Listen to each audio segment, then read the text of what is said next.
Hello, नमस्कार सखींनो. उज्ज्वलाच kitchen कट्ट्यामध्ये आपलं सर्वांचं स्वागत.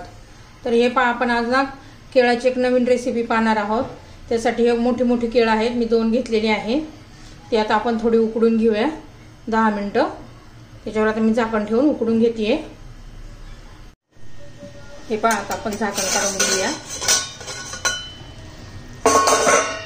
तर 15 मिनिटं झालेली आहे. आता आपण हे काढून घेऊ आणि थंड करून घेऊया. गॅस बंद करते.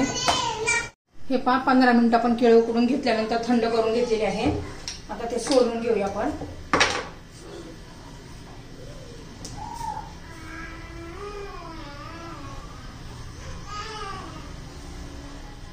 छान अशी सोलून घ्यायची आहे. सहज सोलली जातात.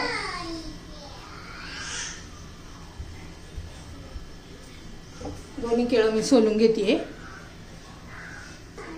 हे दोन्ही केळांच्या पण साल काढून घेतलेली आहे. आता त्याचे छोटे छोटे असे पीस करायचे. खूप पातळ पण नाही करायचे, खूप जाड पण नाही करायचे. हे या पद्धतीने हे दोन्ही केळांचे करून घेते मी.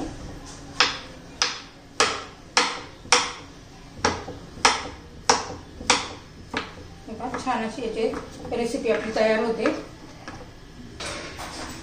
आता मी तेल गरम करण्यासाठी ठेवलेलं आहे. तर हे आपण केळी आता एक एक पीस घेऊन ना हे असा दाबून घ्यायचा. हे ह्या पद्धतीने आता सगळं केळाचं तसंच करून घेते. हे ह्या पद्धतीने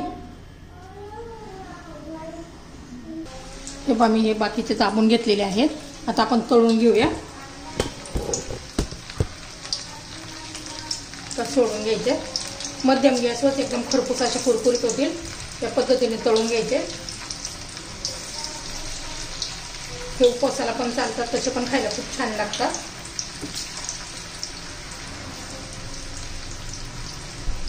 हे बाकीचे तळेपणे उरलेले मी तसेच वाटीने दाबून घेते. हे किती छान असे तांबूस कलरवर येईपर्यंत तळून घेतलेले आहेत. एकदम असे खरपूस झालेले आहेत. आता मी हे काढून घेते. खूप असे खरपूस होतात. आता उरलेले पण मी असेच तळून घेते. तुम्हाला जर माझी रेसिपी आवडली ना तर लाईक, शेअर आणि सबस्क्राईब करा. सबस्क्राईब केलं म्हणजे माझे रोजचे व्हिडिओ तुम्हाला पाहायला मिळतील. पहा किती छान असे झाले. त्याच्यावर आपण आता तिखट मीठ टाकणार आहोत. सर्व तळून झाल्यावर खूप छान लागतात चवीला.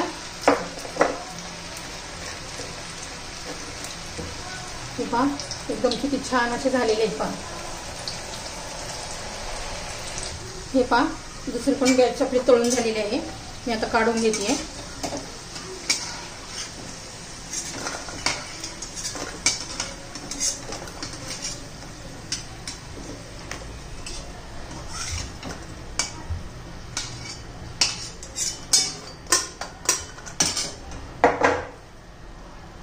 हे आपले आता तळून झालेले आहेत सर्व. त्याच्यावर आपण थोडंसं मीठ टाकणार आहोत. असं थोडंसं स्प्रिंकल करायचं. थोडंसं तिखट घालायचं.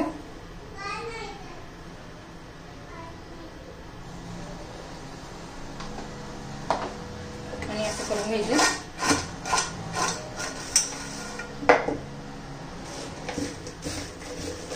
असं हाताने लावलं तरी चालेल. आपण एका डिश मध्ये काढून घेऊया. किती छान असे क्रिस्पी झालेले आहेत. त्याच्यात थोडी कोथिंबीर घालूया, नाही घातली तरी चालेल. एकदम छान असं आपलं कच्च्या केळीची रेसिपी तयार झालेली आहे.